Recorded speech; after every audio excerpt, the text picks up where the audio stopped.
In other news, Scott Morrison released a report into aged care, which has been much needed. 148 recommendations have come out of this Royal Commission.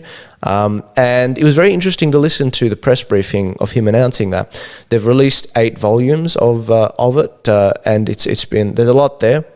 The 148 recommendations aren't something you can just skim through on it. It's not a 1-pager or a 2-pager. It's like almost like an 80-page document, I think. And I was having a look through it, and it's very thorough. They couldn't put a number on how much money it's going to cost to actually fix these problems. But what it did reveal is that this is a report that Scott Morrison wanted to be done. That's what he says. And he wanted it to be done so we could get some answers on why they're being mistreated. And I think there was something like 18% of residents that answered there were 10,000 submissions for this Royal Commission from the public.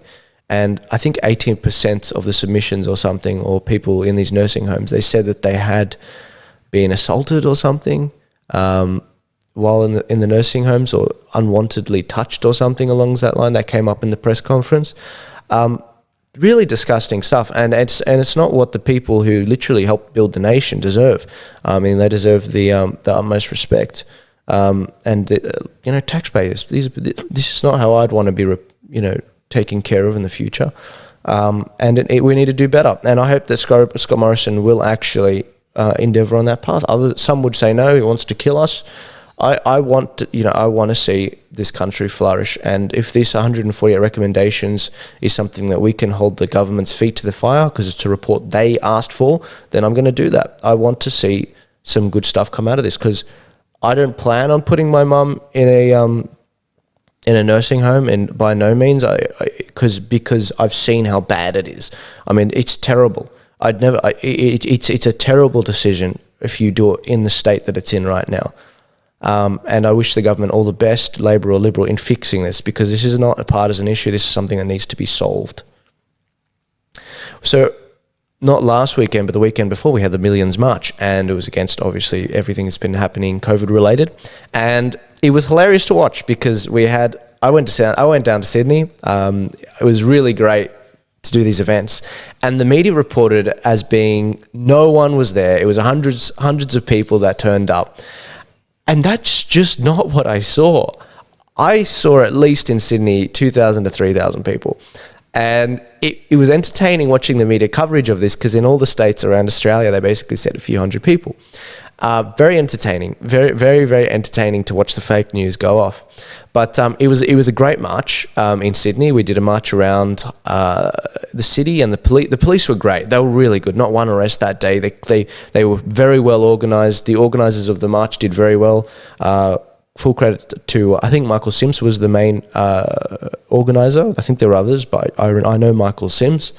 And they had speakers, and he organised it well with the police, and it was well managed. And the police, when they needed, they cornered off streets when we walked past, and we did a trip around a couple blocks, and then we came to Hyde Park, and we had a very peaceful protest, and the police took care of us, and it was good.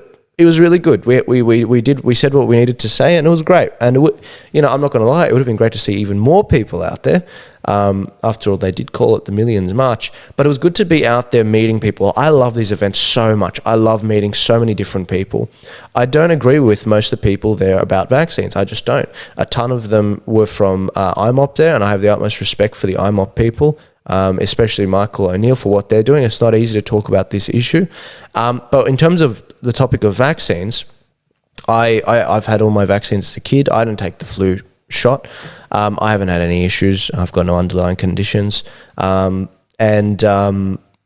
terms of the reason I was there on the weekend, it wasn't because I agreed with them on a lot of that stuff, because a lot of them oppose all vaccines.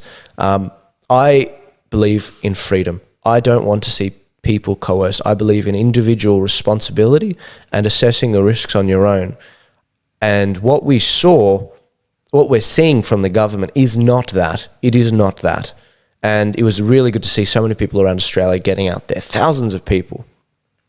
Now, some of the things we can expect to see, and this is a post from Lauren Easton out of Israel. She said that I was sent a photo from Israel on the left from friends who cannot believe what they saw on beaches in Tel Aviv today. If you don't believe that Israel is creating a two-class society, you better check this out. This is reminiscent of the apartheid regime in South Africa. So they've got these, for those of you who can't see, they've got these seats on the beach, and on them is printed reserved for vaccinated people only. And it's kind of troubling, guys. It's kind of troubling. What does it say? City of Durban, under Section 35 of the Durban Beaches bylaws, this bathing area is reserved for the sole use of the members of the white race group. That's from South Africa, the image on the right. I don't want to see this sort of stuff with the vaccinated stuff. Now, I don't know about the greater politics happening in Israel. Lauren, you probably know better than myself. But I don't like seeing things being prohibited from other people. I don't like seeing it, especially in a public place like this. And we're seeing sort of stuff happening very soon. I mean, Qantas has announced and introduced a digital app to check customer vaccination records starting next week. What the hell is that? What are we doing? This is ridiculous. You're not going to let me on a flight if I haven't had my vaccine? Are you serious? You can stick the app where the sun don't shine, as Ricardo might say. Also, shops and cafes are supposedly allowed to make COVID vaccinations a condition of entry. Aren't there laws against this? This is ridiculous. You're not going to serve me. I hate to compare it to what happened in America, where there was segregation and black people couldn't go into certain cafes or into bars or whatever, or even Aboriginals in Australia couldn't go into bars. But it's similar. That's all I'm saying. It's similar. You've got a situation where a certain segment of society, and it's not tiny. News.com did a survey with over 100,000 people answering, and 70% of them said they're not getting this vaccine.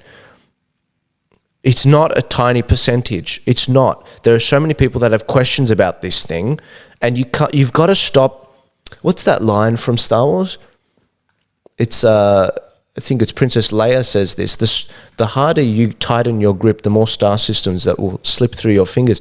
If you keep strangling the people with this stuff and you don't explain it and you're not uber transparent with them, they're gonna pull back. You're doing some irreparable damage which could easily be undone. Easily. It's very frustrating to watch. Temperamentally, I am someone that I enjoy watching conflict resolution. I don't like watching conflict. And for example, when the IMOP discussions came up in my discussions with Ricardo, I did not find them comfortable at all. I like seeing people work together. That's what really gets me going. I love watching that because we've got bigger fish to fry. And when I see this kind of stuff, this kind of crap, where vaccinations become a condition of entry into places, the division of people, I don't like that. The government are meant to be of, by, and for the people. And people don't feel like that anymore. They don't. In fact, I don't want to be showing my cards here yet, but I'm strongly considering doing sort of a radio segment for an hour where I literally have people call up on the Roadcaster. The Roadcaster's got the provisions to do this, the capabilities. Literally just getting them to call up, and I ask them two very simple questions.